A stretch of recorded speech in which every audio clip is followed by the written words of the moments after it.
Hey guys, Andrew McComb here and welcome to Outlier. In this week's episode, I'm in beautiful Taveuni, Fiji, where I'm going to be speaking to Patrick Janin, the founder and culture whisperer at the beautiful Raiwasa Resort.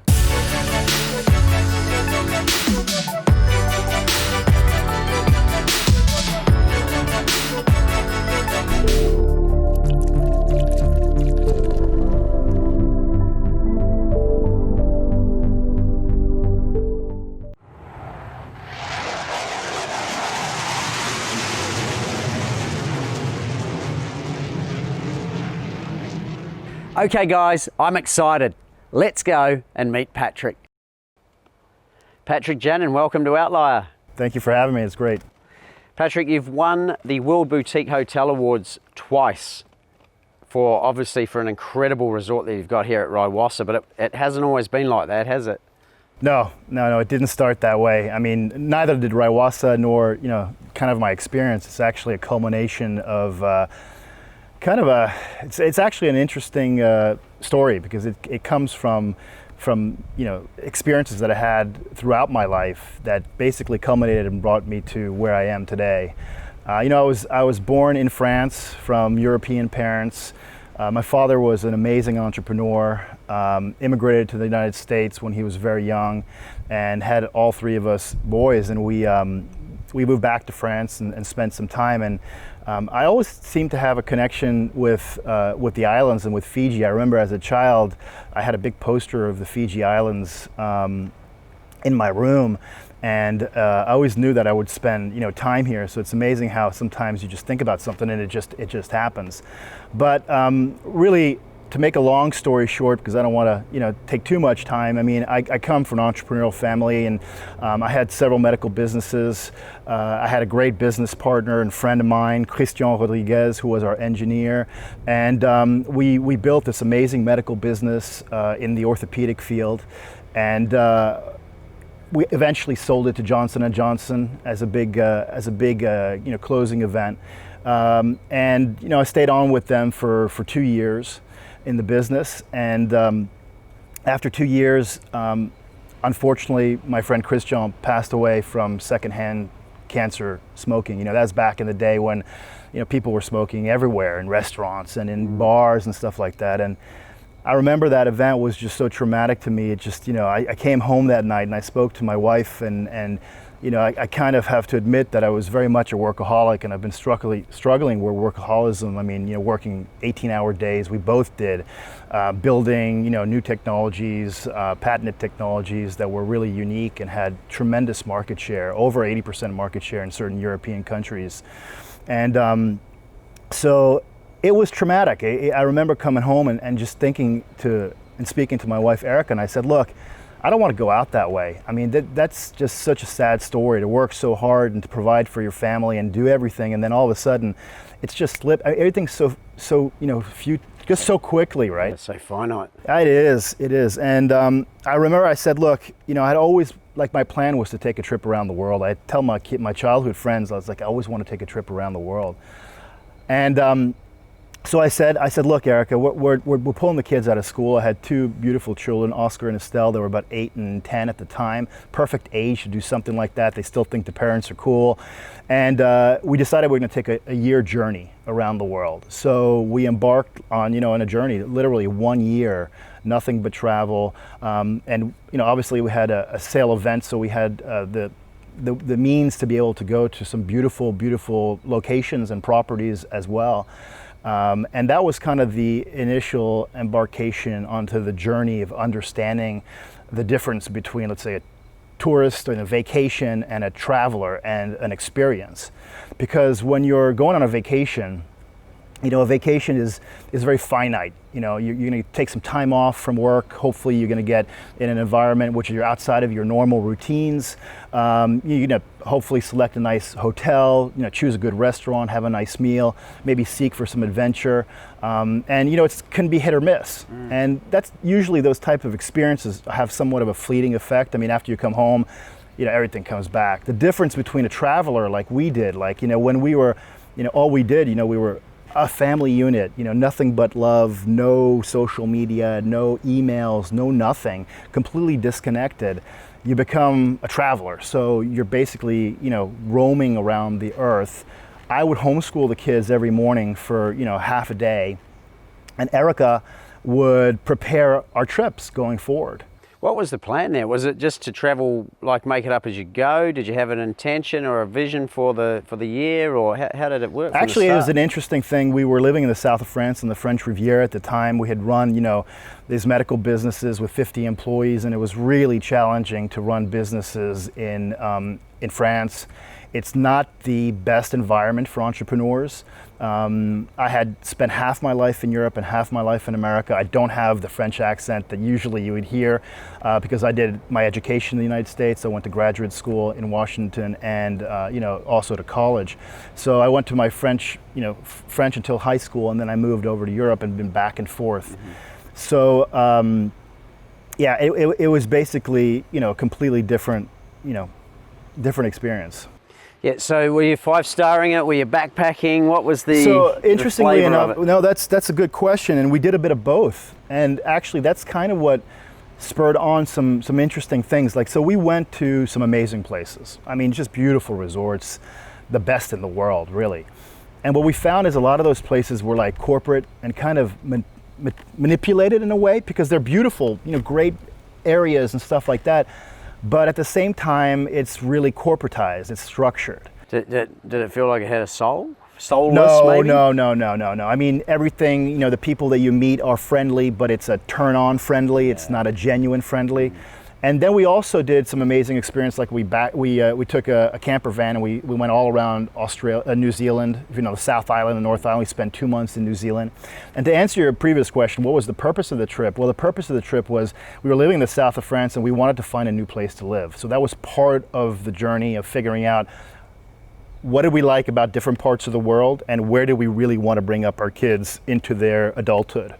Was it also a part, like with your friend's death, was it, I can't do this anymore the way you'd been operating, I need to do something different to change, or did that? It wasn't about operating, because I think, being a workaholic is, it sounds cliche, but it's just innate in most entrepreneurs. I mean, I don't find, the word is appropriate for me if I went through my wife pulled out a checklist once, and it's in my book Overworked, about all the different points that make you a workaholic. And I think if you get 3 of those points, you're a workaholic. I think I had 15 of them. So I was definitely, I couldn't escape the fact that I was, but when you're an entrepreneur and you have got passion for what you do, it's not work anymore. It's just, you do it because you love what you're doing. You're a passionaholic. Yeah, absolutely. That's a good point. That's a good way to put it. Okay, so it wasn't so much about change and getting away from it. It was about creating a new place to live for the kids and having them grow up in a new environment. I think very selfishly, Andrew, it was about saying to myself, if I die tomorrow, I want to feel like I really lived, like I've really experienced something. Now, I have a super great family relationship with my whole family, including my wife and my children. So that was fantastic, but I felt like there was a lot more to it, and I just wanted to touch that. I wanted to experience it. I wanted to just get something that at the end of the trip, if I had to die at the last day of the trip, I would feel like, okay, it's okay. I'm done. I did it, and I achieved that. It was about the most transformational experience I've ever done, the best year of my life to date. I highly recommend to anybody, whether it be, this is a big thing that most people can embark on, but if you can take a sabbatical, if you're between jobs and you can afford it, even becoming just a month traveler, and regardless of your means, you can travel. And the beauty of that is that, like, it's more of a volume thing. So as a traveler, you're going to different places and you're hoping to hit, 1 or 2 experiences, something that's gonna really transform you as a person. I mean, I'm just thinking of things that pop into my head. Feeding the monks in Laos on the street was just amazing, humbling. Such empathy to see that these monks were just walking the street, asking for people to feed them. And the kids, of course, to see their wonder and reaction to the world. That in itself was also just amazing.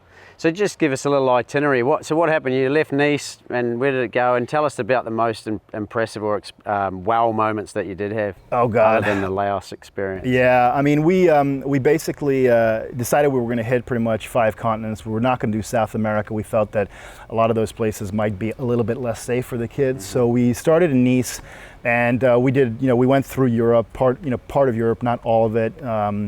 Scandinavia. My wife's from Sweden, so we did Norway and Scandinavia, and then we moved over to the U.S. because what we did is we took a trip around the world with Star Alliance. So it's a business class ticket. At the time, I don't know if it exists anymore, for like $5,000 US. It was all our business class trips.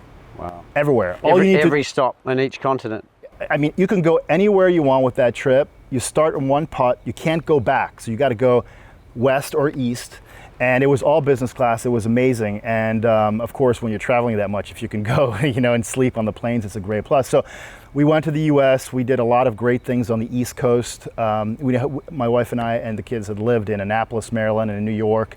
But we went to Maine. We went to Massachusetts. We crossed the country. We went to amazing national parks like in Montana and in Wyoming. And ended up in San Francisco, did some great events in some of the big cities and stuff along the way.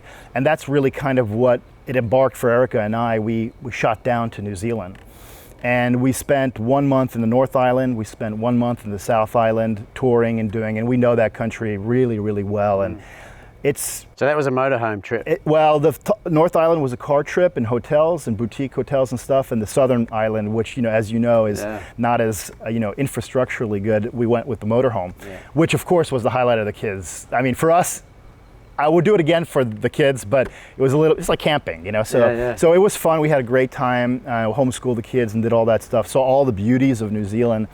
Then we hopped over to Australia. We spent a month in Australia and doing all the East Coast and all the way down to Adelaide and Kangaroo Island. And we didn't go quite to the west of Australia. And then we started hitting up, towards Asia and did, Singapore and Malaysia and Thailand. We thought we were going to live in Thailand, so we spent a month and a half in Thailand. We did all of Thailand, Vietnam, Cambodia, Laos, China, Hong Kong, all these different areas around Asia. I'm forgetting some of them, of course. And then we made our way and headed down to South Africa, to Africa, and so we hit the big parks, Kruger National Park. We went to Zimbabwe, we went to Zambia, we went and drove down all of the garden route and ended up in South Africa. I'm a huge diver, so I did cage diving with the great white sharks in Gansby and ate tremendous food, stayed in beautiful lodges. All those things, Erica and I were just absorbing some of these little touch points of a lifetime of tiny experiences, and throughout that process, thinking to ourselves, wow, it would be nice to be able to put all these things together into one experience. After that, we headed up, to North Africa, some of the North African countries. We hit Senegal and Tunisia and Morocco and Greece. We spent a lot of time in Greece as well. And then we came back. So, like I said, over 30 countries, 5 continents. So you came back to Nice, or you came back, because obviously you came here at some point too, didn't you? I apologize, totally forgot about that. So on the way down to New Zealand, we stopped into Fiji because I wanted to be in Fiji. So it was something, and I gotta be honest, I was disappointed when I landed on the main island. We went to Denarau, which is the big area in the Nandi area, and we stayed at the big box hotels. And I'd heard so many great things about the Fijian people, and I'm not saying that they're not nice over there, but it was not what I expected. I mean, we were disappointed. It felt like it was kind of any simple, basic, resorty type thing, really, buffets, this and that, and we were disappointed. I remember one day we were just having breakfast. We were right next to people, and when you travel like that, you really connect with people because it's just your family unit. So when there are other kids around, the kids like to play with each other, and the parents are there. So we spoke to them, and they were some Kiwis actually, and they said, "Oh, you've got to go to the north." Only 5% of the people who travel to Fiji come to the north, and you should go see the Garden Island, which is known as Taveuni. So we just said, okay, let's screw it. We'll close out this bill and we'll just take a flight up. And we came up to Taveuni, and that's where the love started. I mean, the people here are just amazing. This is the true Fiji. And you know, it's like that place that's forgotten by time. People are genuinely interested in you. They're the happiest people. They're not materialistic. They're not after your money. Things are the way they were, 50 years ago. The infrastructure is still good. It's a big enough island you can get around to places relatively quickly. Mm-hmm. Amazing vegetation, beautiful waterfalls. I'm a big diver. The Rainbow Reef, which is 20 minutes away from here, is known as the soft coral capital of the world, and some of the best soft coral dives I've ever done, current dives. So I just fell in love with the place. Mm-hmm. And so that was did you know you'd come back, or it was just more like an experience? Cool, that was great, and we move on. It's kind of a tricky thing. I think if I have to be perfectly honest, in my mind, I was like, I gotta buy something here. And so I think at the end of our trip is when I kept on thinking, Fiji, I gotta do something. And we'd met some people here, and I kept on, kind of bugging them, like, oh, is there a house for sale? Is this for sale? And that and the other. And eventually, when we came back from that trip, I told Erica, at the time we were in the south of France, and we have always had a couple businesses. So we had a villa rental business in the south of France. So we were very familiar with, the service aspect of that. And I said, look, how cool would so it wasn't a transition to something completely different from medical. We had already had some. I had a little bit of experience, at least on, in the south of France, and renting homes, and we would rent our home when we would travel, and so we did have some experience, but that's different. I mean, doing a VRBO rental and doing something high touch, 5-star was different, but we knew that what we were getting into. We knew that it was, it was not leverageable, that it was not something that was going to be big. It was a passion. It was about what we wanted to do, and the creative process was really what we were trying to achieve with it. And so I kept on bugging Erica. I said, look, we've got to bottle this experience, this 1-year trip around the world. We won't be able to bottle the trip around the world, but we can bottle is all those transformational and experiential travel experiences. How do we do that in a specific 1-week vacation? Because what we noticed is that, like, Erica would plan the trips. So as she planned the trips, she would, cater to what we would be doing. As a result of pre-seeing, choosing what she would do, she would have expectations. And often she was disappointed with those expectations, because as you can imagine, in the travel industry, we're not going to put up the average picture. We're going to put up the best picture we get. And it's probably going to be, a lot of places, Photoshop it. So, often at the end of the day, as a debrief over dinner, she'd say, oh, I was disappointed about this, I was disappointed about that. And I was like, and she's a super optimist and not that type of person at all. And I was like, wow, what a fundamental difference between the kids and my experience and yours. And we just realized, which is pretty obvious, is that, if you have expectations, right, then you're putting the bar somewhere. Yeah. We came into this travel with no expectations, zero. So, if an event didn't happen quite like it was supposed to, it still was great. It was still amazing. So we said, let's find a way to bottle that experience in a travel experience in Fiji, because we loved it here, so that we could create a transformational and experiential, something that we'd be able to cater everything for our guests without it being scripted, but they would have to basically do no research. And the idea behind it originally was, I'd been, and I still do work many, many hours. My normal day starts at 3 a.m. And I'm early to bed. I'm usually sleeping at about 10 o'clock, but I'm still kind of that workaholic. And I wanted to try to give to other CEOs, entrepreneurs, and C-suite execs the ability to do what I did during that trip away, for 1 year, but in a really short span of time, to disconnect completely, regroup, be with your loved ones, and be completely disconnected from your life, and come away with a transformation, something that made you a better person. And that's done when you can come into an experience and have those transformational and experiential kind of experiences without it being catered. If I tell you, this is going to transform your life, Andrew, your bar's here. Like, I don't know your life. That's a big expectation. So I don't really try to oversell the property and the resort. Our sales team in the marketing, we really are really careful. It's probably to our detriment as business owners to not tell people or put more information about what's happening. But for me, it's all about the people that are going to come and have that tremendous experience. We have over 99.5% of the guests that stay with us say it's one of their top 10 travel experiences. And 93.5% say they'll recommend it to friends. Over 50% of the people say it's their number one travel experience. And these are CEOs, entrepreneurs, world travelers, people who've been everywhere. So, and as you can see, the data is something, I've always, being in the medical field, always kind of collect data. So it's great to have that feedback. Of course, being twice winner of the World Boutique Hotel Awards is also a great accolade. So, with all of the experiences you had on your travels and you wanted to bottle that experience, what are some that inspired you to then try to recreate here in the Fiji way? I'm trying to think of the ones that really spurred us and touched us, and I've got to think of, I think the one that was really instrumental was a place in Thailand, in Koh Samui. We rented a villa, and we had a small amount of staff. It was a chef called Mayo, beautiful Thai woman, great chef, and great property manager. And she would, we started connecting and interacting as a family. She was just great with the kids. She was great with us, the wife, and she was a great chef, really great cook. She just cooked beautifully. Not anything presentation, but the flavors were there, and it was fantastic. I'm quite a foodie myself. I love to cook. I'm not a trained chef, but I love to, experiment. And so I remember going on these trips with her, and I'd say, look, in the morning at 6, let's go to the market together. We'll pick stuff. And we'd go through these markets that were mind-blowing. I mean, you've seen them now on all the travel shows with the weirdest stuff in the world. And I'd say, Mayo, I want to eat snake tonight.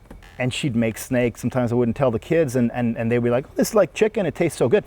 So that connection, that human connection that I had with her was something that I was like blown away by. I was like, amazing. And I just thought, okay, look, the Fijian people as a core are really nice. They're fundamentally caring people, happy people. They're voted every year as the happiest people on earth. It's just an amazing, culture and people. So it felt like the perfect place to build that type of experience of, 5-star, high-touch experience.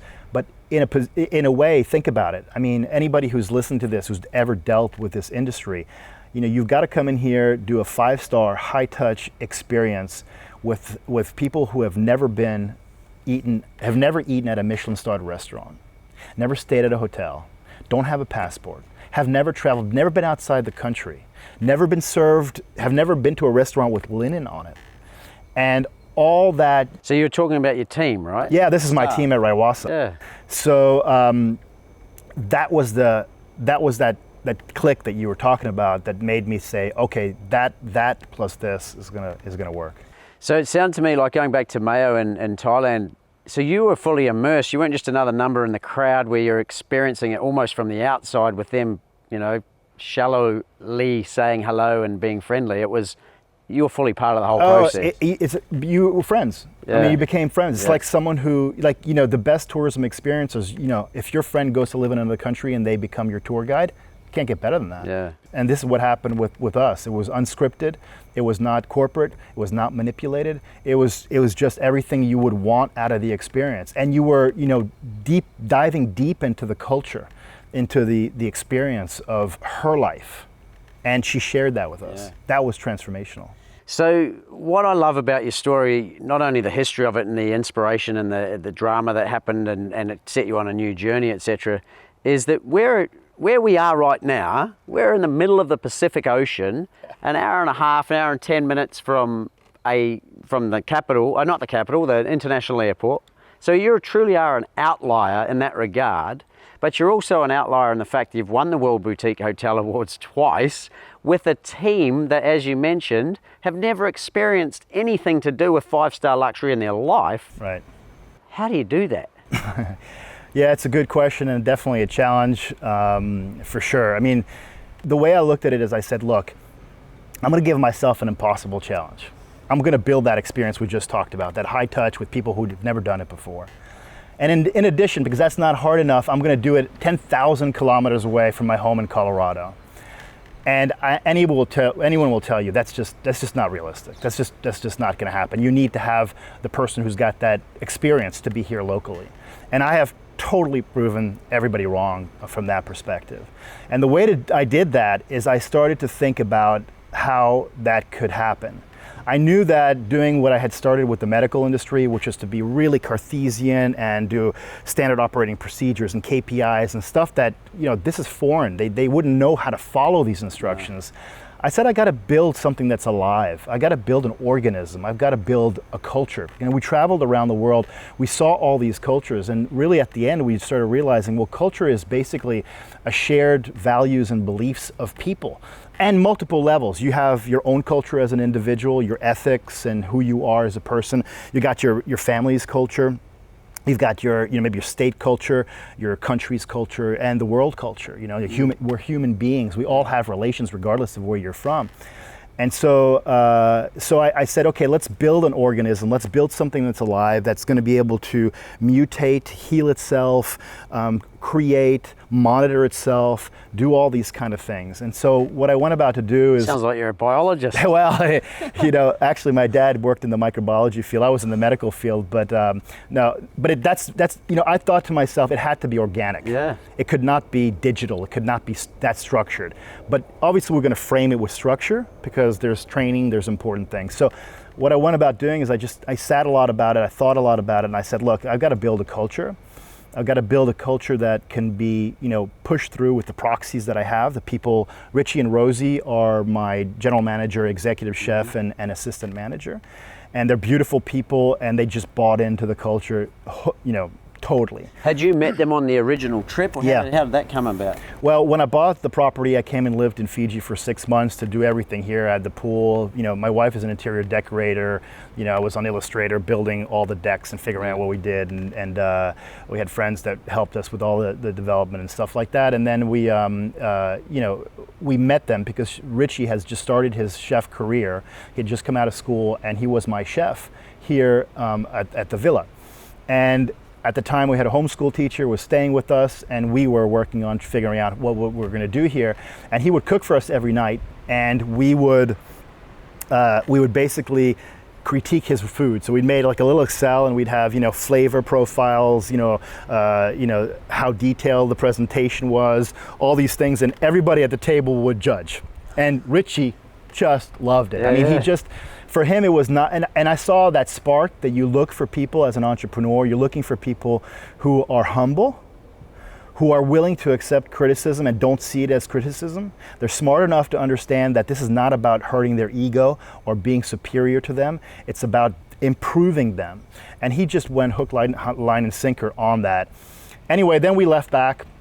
We ended up living in Colorado, up in the mountains, where my wife horseback rides, and we do a lot of hiking and have dogs, and that was a great place. And we put our kids in high school in a relatively rural town in America, and always had Fiji in mind. And then so when we decided to take over after in 2016, after the big storm at Winston, we said, okay, we're going to basically take this product and build it for everybody to enjoy, not just an invitation only kind of thing. So so we went ahead and built this organism. And so what I tried to do is I tried to build things that I collected throughout my life and my different businesses that I found to be really valuable. A lot of these things are the way I am naturally, because a lot of this cannot be just, you can't push culture into something that's not who you really are. Like at the fundamental aspect, it's got to be part of who you are. Well, it's an extension of you, isn't it, or an external manifestation of your underlying values, etc. It is. And so, we'll talk about the culture today, and what I would always warn the people who are listening is feel free to copy whatever you want out of the culture, but this should be really something that you speak. It's got to be your language. It's got to be things that you feel comfortable with. If it's foreign to you, don't do it, because it's a tool to, lead through example and do stuff like that. And so Richie's on board. He's obviously fully engaged. You've got things are coming together construction wise. Right. You've decided you're going to put this out to the world. People can come and stay. What do you want them to experience? like I said, I want them to, ultimately this was created for two types of clients. The overworked entrepreneur who should be taking a vacation and doesn't think they need it. But if they come here, they're going to really experience something very, very different. It's going to make them better at their work. It's going to be, improve their health, their sleep, all these kind of things, which sound crazy, but I guarantee you we get reviews all the time from that.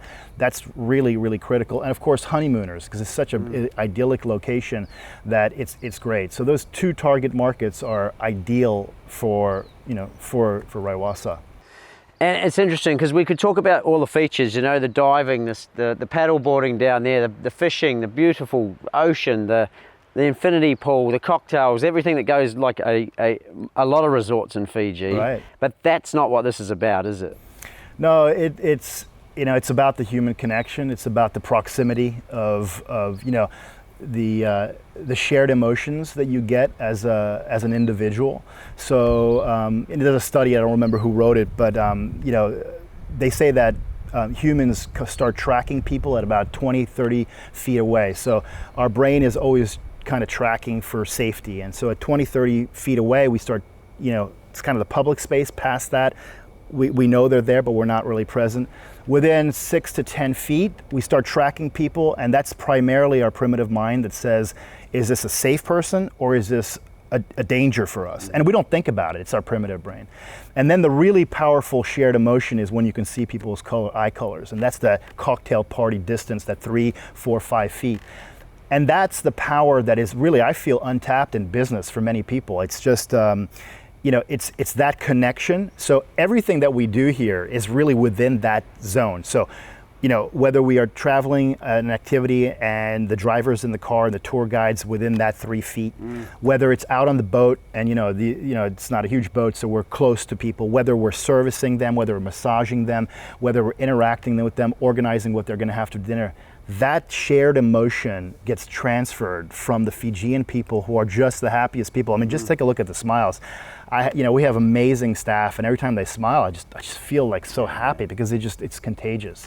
So it's almost like they're sharing a secret with you, isn't it? It's like when they smile, do you feel what I'm feeling?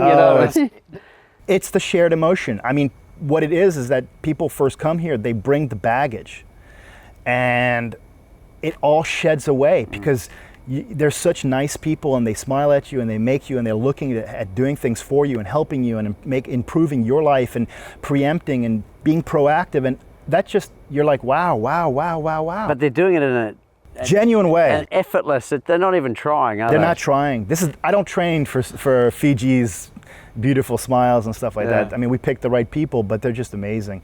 And so, that's something that is powerful, really. The proximity that you can have with your guests or clients is something that I would highly recommend, going after. So the thing that I've experienced being here for a day or so is, like you said, it's a proximity thing. They're there, they're around, but they're not invasive, but you do feel like you're part of a family. Now, that's after one day. Yeah. You can't train that sort of thing, right? But obviously, you have trained it. So I guess for another business owner or an outlier that's out there the key is here, we're trying to be an outlier, right? We're trying to be different. We're trying to be unique as a positioning thing just as much as our self thing. Right. What would you recommend to start that process where we're bringing it, so they've got such great relationships with their customers that's effortless? Yeah. It sounds like you don't even have to do anything once it's like that, but it's not like that, is it? The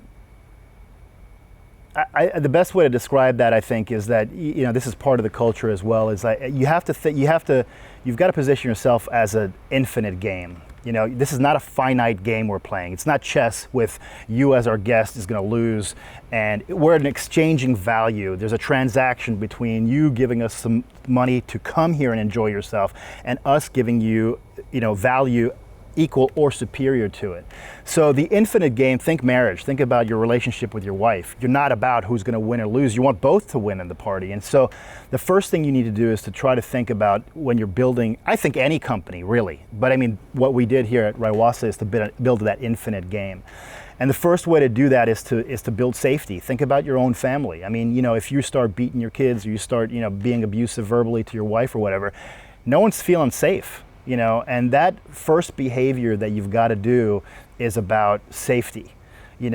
again, our primitive mind is always thinking about like, am I going to be safe in this environment? You know, is this okay for me? Will I flourish, or will I be punished? Or, you know, so that's always, you know, where the mind first goes. That's the most important. So just on that, your staff, you get your staff to make sure they're looking out for the customers at all times, obviously from a distance, from nearby if necessary. But is that broader than just looking after the customer? Is it? Well, you know, back to what your original question was about, you know, what we're doing with that. So after you've got that infinite game kind of set up, Yeah. It's not just, you've got to make that happen. Yeah. So how do you make that happen? I mean, the first thing you need to do is you need to send some belonging cues to people. You need to tell them, I'm talking about the staff now, that they belong to this family. I see you. Yeah. So you get close, you get to know their name, you get to know who their family, you go and see them in the village, you get to know who these people are, right? I see you, I trust you, I care for you, right? And then what's really important for an entrepreneur and a CEO is to then make them feel like, look, I'm no better than you are. I don't have all the answers. The biggest failure of all, I mean, I'm going to speak for myself, but I know that many entrepreneurs have this, is that we feel obligated to have all the answers to the questions, because we lead the organization and the team, and the power of not knowing is massive. That vulnerability that you can create to yourself opens the channels to everything. It's the magic key. If you can create a vulnerability loop between yourself and your employees, what you're telling your employees is, you know, you're saying, I messed up. Yeah, I did this wrong. I don't know how to do this. Can you help me? And what that does is it gives people the opportunity to be vulnerable.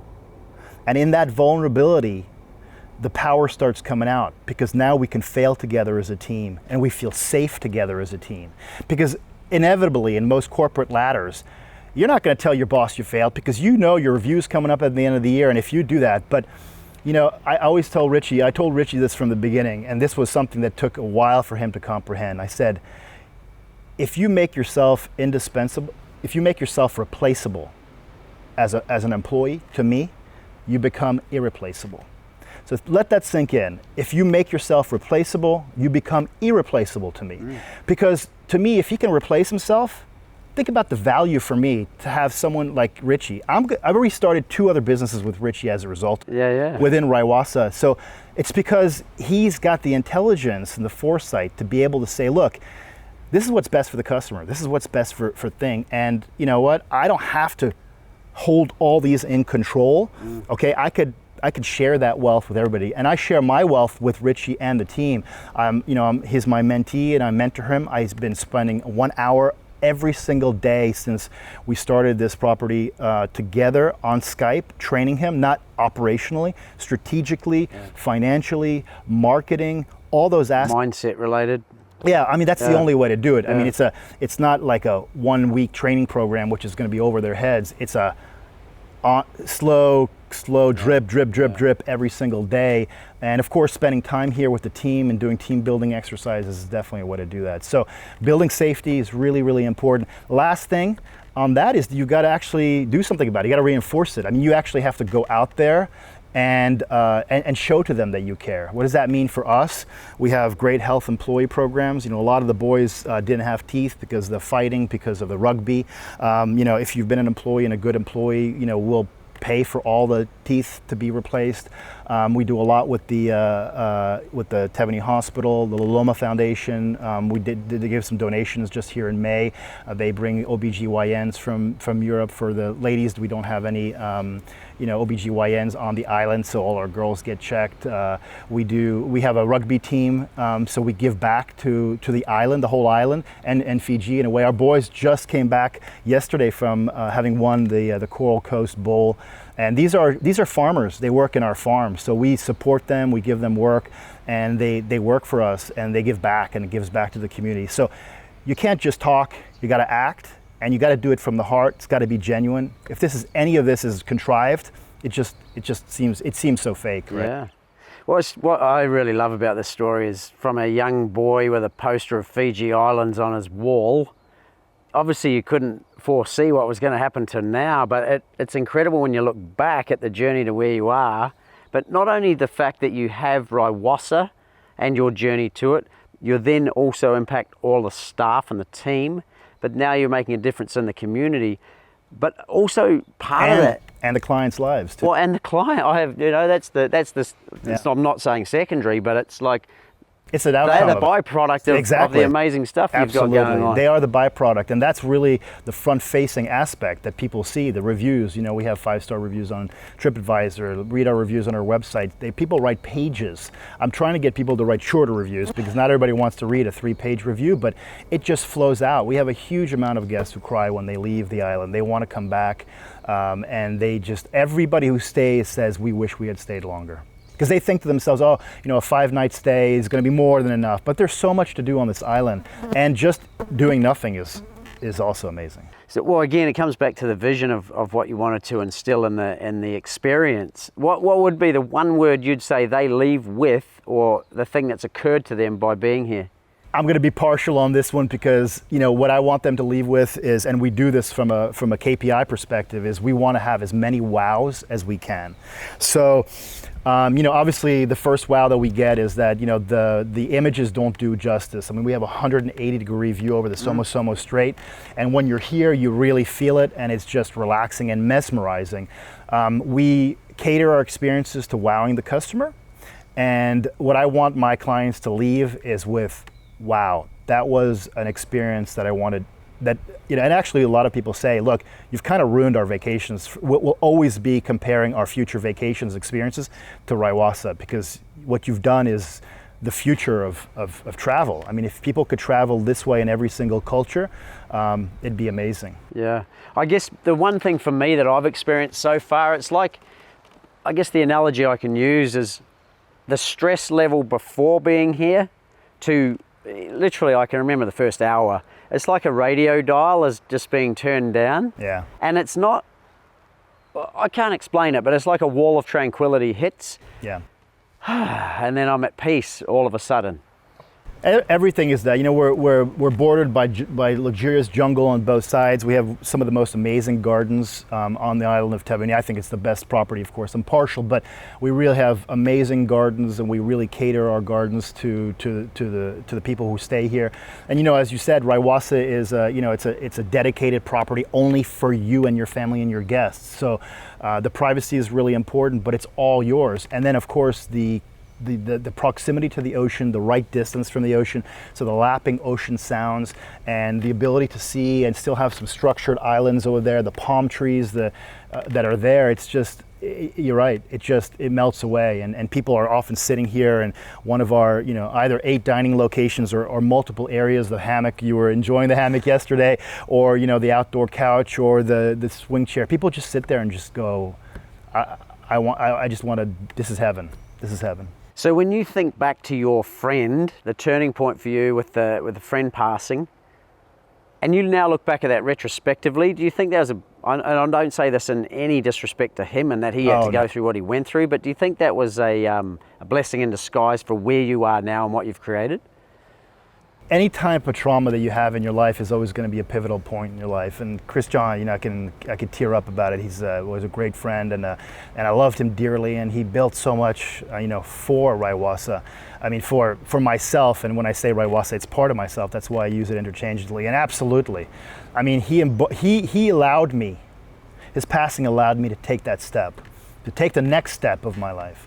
And Raiwasa was great success from the perspective of being able to materialize that vision. And we had specks of that, the small posters and stuff as a boy, but to materialize that vision and to build, a culture in a microcosm, with a great team. And so, yes, it was totally instrumental. Yeah. It changed. I'll be endlessly thankful to him as a human being for giving that to me. And I wish only one thing is that he would have been able to come and enjoy it himself, for sure. I'm sure he's looking down and enjoying it. He's helped me. Yeah. So if we look at business being an external reflection of our internal self, and you look at what you've created here, right? What was your internal self that created this? So we've talked about the external, the travel, the trauma, the overcoming, all of that, right, and then everything you wanted to bring together. But if we look at you, who are you underneath all of this?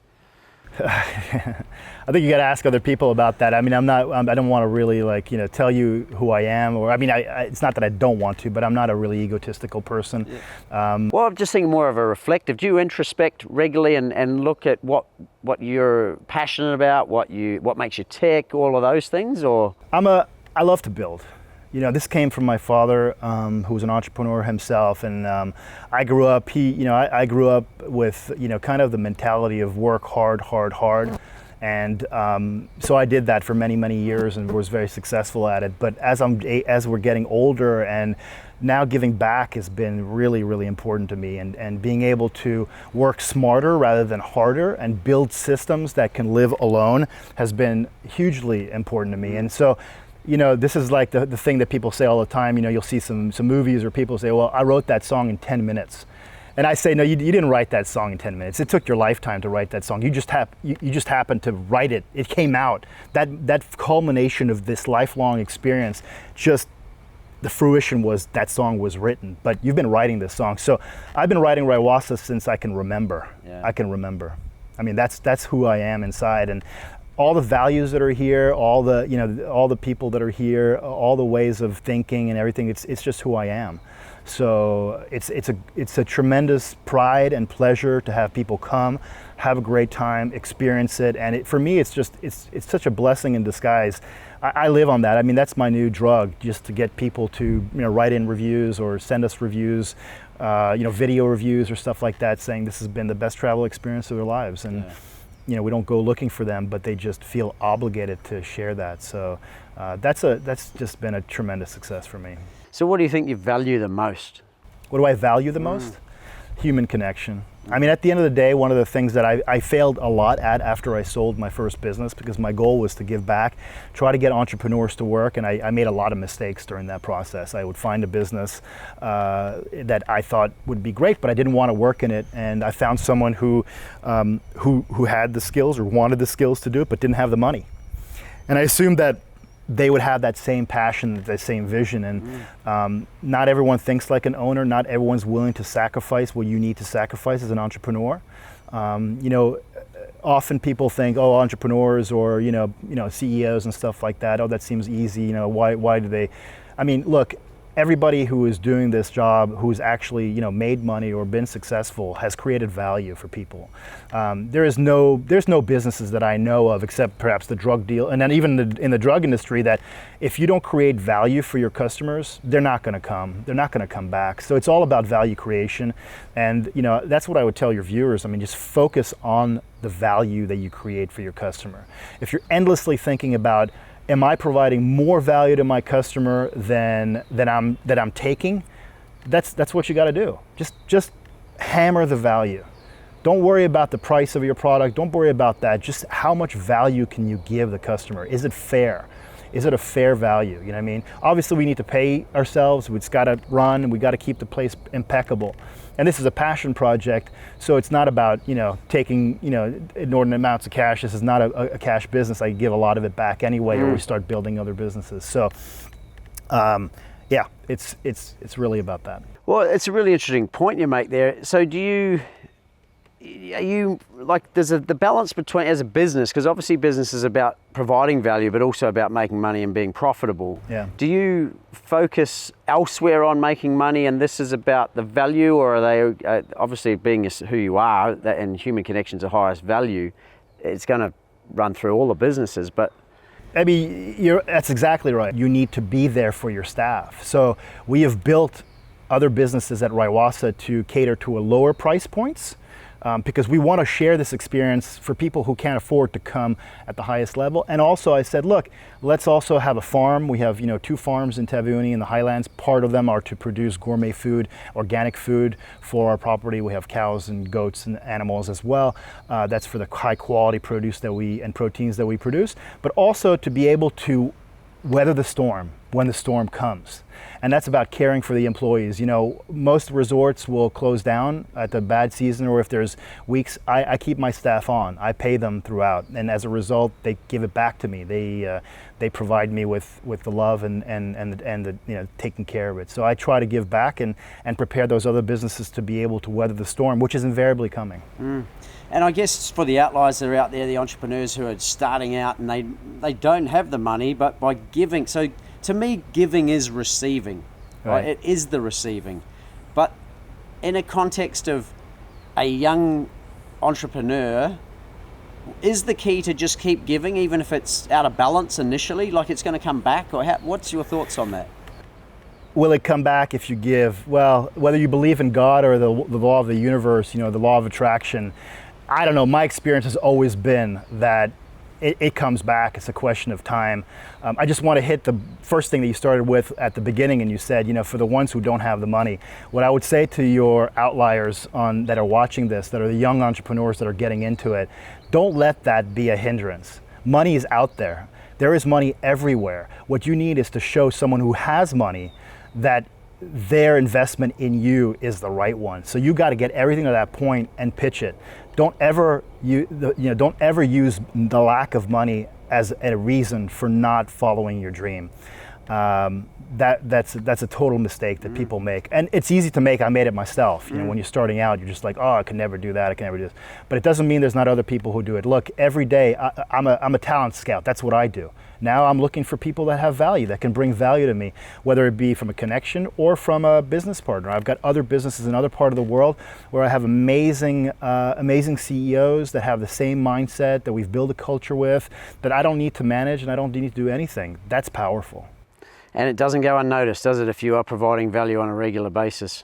No, you can't. You know, there's no way that it's going to go unnoticed, especially when you're creating such a unique amount of value. And this is not just a transaction. We touch our clients before they come, we touch them when they do come with the wow moments, and we touch them after they leave. So most resorts are, you know, the moment they hit the door, they're yours. The moment they leave, they're gone. We build relationships, you know, with our clients. We try to wow them throughout the process. And the way we look at it is that every single client who comes here is an ambassador to Raiwasa when they leave. So they'll tell, you know, that's why we documented 93.5% of the people say they would highly recommend it to friends and family. And if there was one message that you'd have for the potential outlier out there based on everything you've been through, everything you know, the ups, the downs, that could help them take their, and obviously you've provided a heap already, but what's the big one that stands out for you the most? I'm just going to go with one that I struggle with, and I think a lot of people struggle with, and it can be self-doubt. You know, I mean, you have an idea, you have a concept, and being an entrepreneur by definition is being a surfer. You're looking for waves, you're looking for the right timing. You know, timing is everything. I mean, how many times have I had the wrong timing, the great idea, and it didn't work? Experience is paramount to that, and to get that experience, you've got to go out there and fail. You've got to push yourself out there, and don't worry about you know, the level of that business you're going to do or what you're going to do. I mean, it doesn't matter if you start with a small garage or a small business, you know, renting garage spaces, or it doesn't matter. You can't, I mean, look at all the examples. I'm not a really, you know, I'm just a small fish. Look at all these amazing entrepreneurs who've just become amazing contributors to the world as a result of just believing in themselves and believing in their values. So for me, it's just like, you know, when you hit that lull of, you know, the world is not listening to me, or, you know, I can't get that, you know, it's not working, or this and that. I'm not saying you shouldn't give up, but at the end of the day, when you give up, you're the one who's doing that. Yeah. You know, in a business, when you lower your prices, your competitors can lower their prices. You can decide, do I lower my price? Do I increase my price and increase my value? You make those decisions. Don't, you know, look outside to see what's happening, but really think about the values that you're creating and the value that you're creating for your clientele. And is that in check? Is that in balance? Are you creating enough value for them? And the reviews, we have such an amount of communication now that I didn't have when I started out. So, you know, that feedback loop comes very quickly now that it used to not. I mean, you know, with all the social media platforms and all the Skypes and stuff, you can do, you know, post-stay interviews and post-stay surveys, and you can, you know, ask your clients to speak with you and always continuously improve. That's one of our values, you know, just always fix and improve. How do I get better? Don't rest on your laurels. So don't give up, reevaluate, look at a different angle and take some more action. Yeah, it sounds so obvious that it's embarrassing for me to say it, but just do it. Just go out there and just do it. Just focus on, you know, if you give up, you just gave up. Yeah. No one's forcing you to give up. Not saying you shouldn't give up, but you do it to yourself. I often say, you know, the only problem that we really have is us. Yeah, well, I guess to me, failure is if you have a setback and you give up. You cannot fail if you get back up, can you? Yeah, no, you can't. You only fail when you decide to fail, when you decide to quit. You're the one who quits. Yeah. Now, you know, obviously there's times when you should quit. And there's times, you know, I often say, you know, sometimes the best deals you make are the deals you don't make. Yeah. So you're right. If you give up. So the self-doubt, right? What's the conversation you have with yourself when you're going through that? Because obviously when emotion's up, intelligence comes down short term. Yeah. And so, oh, this is frustrating, this is whatever. But what's your process for overcoming the self-doubt? It's easy. It's my wife, Erica. She's my, she's that person who can just bring me back up from the lulls, you know, and I need her. So she's the one who takes me back up to, like, you know, look at all you've done, look at what you've achieved, and yeah, we'll do it. Or she's also, you know, we're equals, so we're always, you know, discussing and having conversations about it. She's sometimes wrong, you know, I believe in certain things, and she's like, well, you should focus our energy on this or that. And sometimes she's right and sometimes she's wrong, but she's the one who picks me up. She's the one who gets me there. And, you know, that just little spark of someone to remind you that, you know, that self-doubt or these things are, you know, passing and fleeting moments, or, you know, just, you know, stand up and do it is just what, and then you know, the lulls can end up being pretty short, you know, and often the lulls are associated with the overworked and being tired and stuff like that. So come here, or come somewhere that's like this, experiential, or go meditate in the woods, or do something connection with nature, and really give yourself that time, and that will naturally heal you. Sounds like you're a bit of an ambassador for that now, and I know you have written a couple of books on that, Overworked CEO. Yeah. And then you've also got, so that's more about your journey and your advice for CEOs. Yeah. Then you've got more the how-to plan the vacation, and because obviously a lot of CEOs, they don't have a lot of time, do they? No, they don't. So yeah, I've got two ebooks that I've created. They're on Amazon. And I mean, just email me, you know, at info@Raiwasa. I'll send them to you for free. It's not about making money, but one is called Overwork. It's kind of my journey about, you know, about building Raiwasa and you know, how to be overworked. There's a quiz in there that's quite good to see if you're a workaholic. And like you said, you know, the stress-free travel, you know, a guide to, you know, stress-free travel for CEOs is a great book on how to actually learn how to delegate. Because the last thing you want to do is, you know, although we have great Wi-Fi, you don't want to be connected to the office. You want everything to be set up, your assistants know what they need to do, and, you know when to interrupt you. It's important. You also need to plan ahead with your clients and your vendors and stuff, and just say, you know, this is my time, and do it. You know, so if you don't, you know, regardless if you come to Raiwasa, plan your next vacation and try to make it, you know, experiential and transformational. Yeah. Well, it's really interesting you say that, because for me, the book is the intellect, the head thing. Right. Raiwasa's the heart thing, where you get to actually experience what you're talking about. So, yeah. Patrick, you make me want to be a better person. I really appreciate, you know, your journey, your story, you're sharing it with all of us and all of our potential and existing outliers. Thanks so much for coming on Outlier. It's a pleasure. Thanks so much. Well, there it is, guys. I hope you enjoyed this inspiring interview with Patrick Janin. For more videos, resources and information, go to outlier.tv or connect with us on our social media pages below. I'm Andrew McComb, and here's to living the outlier life outside of the comfort zone. I'll see you soon.